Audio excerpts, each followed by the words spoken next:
Social সাইটে বা অ্যাপসে এই ছবি আমরা মিথ্যে বলেই জানতাম, কিন্তু বজবজের ঘটনা প্রকাশ্যে আসতেই বজবজ থানার আইসি তাপস সিংহের নেতৃত্বে 4টি দল তৈরি হয়। বুধবার গভীর রাতে একসঙ্গে এই 4টি টিমের অপারেশন প্রকাশ্যে চলে আসে এই চক্রের যাবতীয় তথ্য।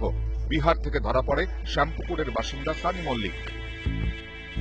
15 থেকে 20 মিনিটের মধ্যে যে কোনো মরা পশু কেটে টুকরো টুকরো করে দিতে পারত এই সানির থেকে মাংস নিত গোলাম। ফিরোজের মাধ্যমে ওই মাংস পৌঁছে যেত ইউংচাই হ্যাসিওর গোডাউনে। শরাফত হোসেন ভাগাড়ের মাংসের কারবারের মাথা। ধৃতদের সূত্রে জানা গেছে, শুধু বজবজ নয়, রাজ্যের আরো 6-7টি ভাগাড় থেকে মরা পশুর মাংস সংগ্রহ করা হতো।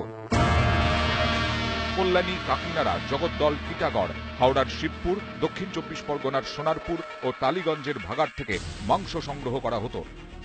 যেভাবে মরা পশুর মাংস আনা হতো বা সংরক্ষণ করা হতো তাতে পরিকল্পনার ছাপ স্পষ্ট। ভাগাড়েই মাংস কেটে 10 কেজির প্যাকেট করা হতো।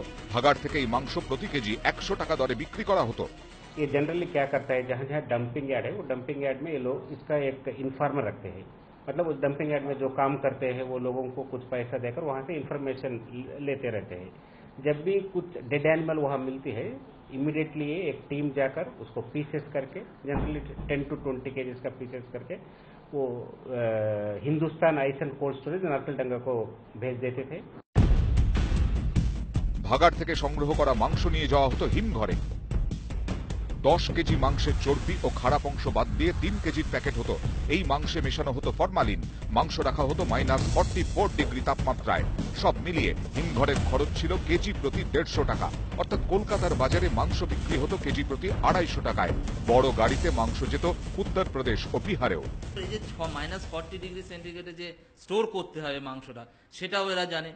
এটা স্টোর করার আগে যে ফ্যাটগুলো বের করে দিতে হয় সেটাও এরা জানে। যে ক্যালসিয়াম প্রোপিওনিক অ্যাসিডটা ইউজ করতো সেটাও কিন্তু খুব ফাইনেস্ট টেকনোলজি। তো এটা একটা পরিকল্পিত একটা বড় চাই ছাড়া এটা সম্ভব না।